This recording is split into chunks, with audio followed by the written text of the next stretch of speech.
nggak pandang lembah apa yang saudara sedang lalui, maka Tuhan mau saudara mengingat nomor satu. Ingat ini, kalau saudara sedang melalui lembah ini, ingat satu, ingatlah bahwa saudara dan saya tidak sendiri di lembah itu. Allah beserta kita. Tuhan yang bersama kami, lagu tadi kita sudah nyanyikan. Sekalipun aku berjalan dalam lembah kekelaman, Daud katakan, aku tidak takut bahaya sebab engkau besertaku. Yang percaya katakan amin, haleluya. Nah, saya sudah katakan tadi lembah kekelaman dalam terjemahan Inggris adalah ditulis lembah bayang-bayang maut. Nah, saya mau bilang begini Bapak Ibu, lembah yang satu ini, lembah yang disebut oleh Daud, lembah bayang-bayang maut, ya, kayaknya setiap kita, setiap orang di muka bumi ini akan melaluinya, senang atau enggak. Kita semua akan melaluinya. Ya. Cuma bahasa Inggris bilang begini, ya. Tadi dalam bahasa Indonesia dikatakan, sekalipun aku berjalan di dalam. Bahasa Inggris tulis begini, even when I walk, bukan in, tapi I walk through the valley. Artinya, walaupun aku berjalan bukan di dalam, tapi berjalan apa? Through, melalui lembah. Apa artinya ini, saudara? Saya senang dengan terjemahan ini. Kita bukan berjalan di dalam lembah, tapi kita berjalan melalui lembah. Itu berarti, saudara tidak akan terus tinggal di lembah. Saudara akan berjalan melaluinya bersama dengan Tuhan. Saudara tidak akan menjalani seluruh hidupmu terus dalam lembah.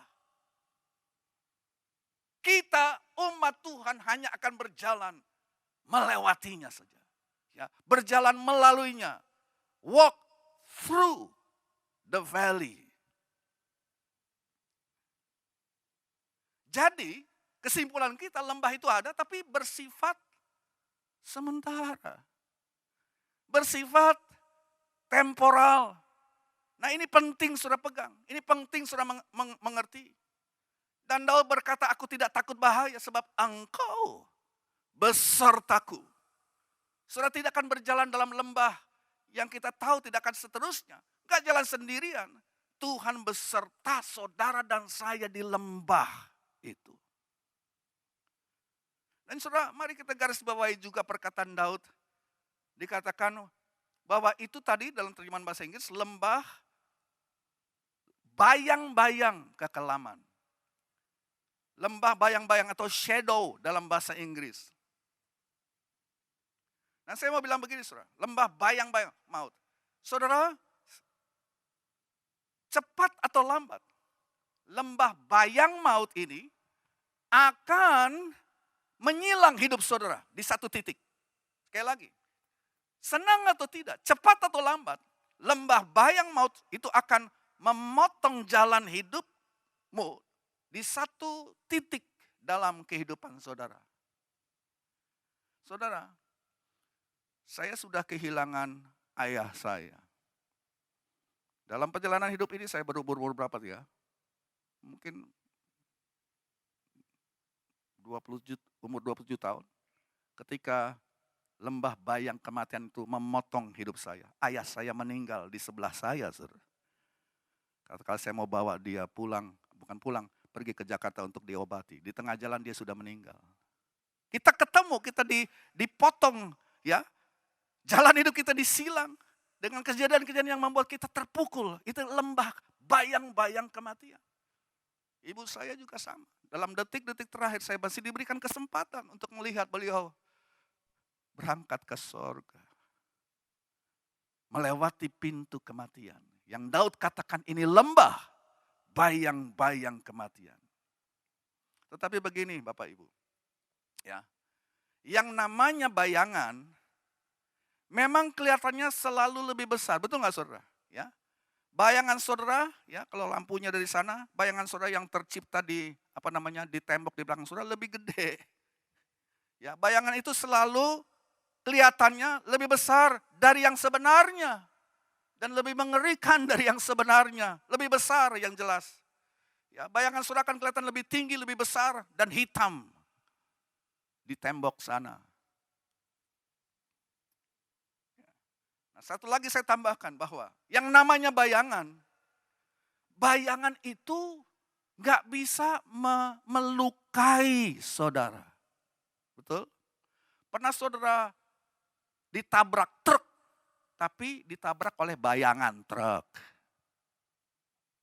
Gimana saudara? Mungkin kaget, tapi dia cuma lewat begitu aja, namanya bayangan saudara. Jadi saya mau katakan ini, buat kita orang percaya kepada Tuhan Yesus yang sudah kalahkan maut, maka maut sekalipun saudara, itu hanyalah bayangan. Kita tidak perlu takut terhadap bayangan-bayangan maut itu. Itu kata firman Tuhan. Jadi Bapak Ibu, cara saudara saya menangani lembah bayang maut itu gimana? Cara saudara menangani lembah ketakutan itu bagaimana? Sekarang banyak orang takut saudara, takut virus corona. Cara kita menghadapi lembah, virus corona sudah mengentar ribuan orang mati. Cara kita menangani lembah apapun, termasuk lembah bayang maut saudara, namanya juga bayangan, menghadapinya gimana saudara? Begini, bayangan, kalau ada istilah bayangan itu berarti saudara harus ingat, pasti ada terang. Kalau ada yang namanya bayangan, saudara harus ingat bahwa ada cahaya, ada sumber terang. Jadi saudara, ya kalau saudara lihat bayangan, jangan saudara fokus kepada bayangannya. Saudara balik badan belakang saudara menghadap bayangan, dan saudara balikkan badan saudara 180 derajat, saudara akan melihat apa? Apa? Saudara akan melihat terang, bukan? Saudara akan melihat terang. Haleluya. Pandanglah terang. Dan seketika itu juga kegelapan itu menjadi sirna. Bayang-bayang itu tidak ada lagi. Yohanes 8 ayat 12 ini ayat yang sangat terkenal berkata demikian. Maka Yesus berkata pula kepada orang banyak katanya, Akulah terang dunia.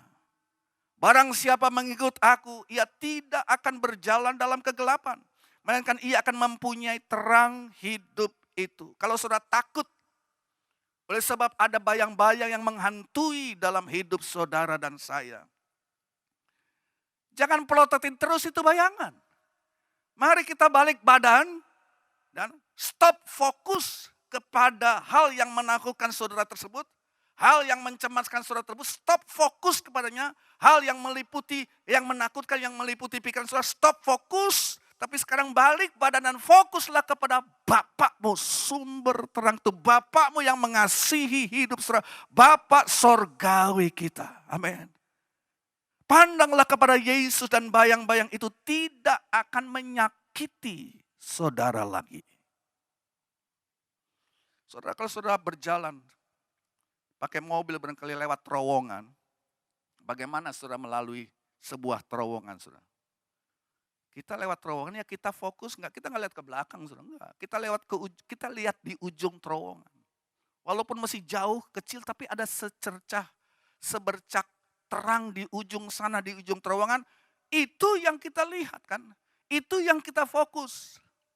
Dan saudara nggak berhenti berjalan. Oh, di situ ada cahaya, di situ ujung terowongan itu ada cahaya terang, dan kita meneruskan dan kita berjalan terus di dalam terowongan sampai kita mencapai sumber cahaya itu, kita keluar dari terowongan gelap itu. Jadi Tuhan mau bilang begini, ingat, saudara tidak akan melalui lembah itu, lembah bayang maut sendirian. Dan mungkin saudara tidak dapat melihat Tuhan, tapi Tuhan ada. Tuhan Allah itu roh adanya. Dia ada bersama-sama dengan saudara di lembah yang tergelap, di terowongan yang tergelap dalam hidupmu.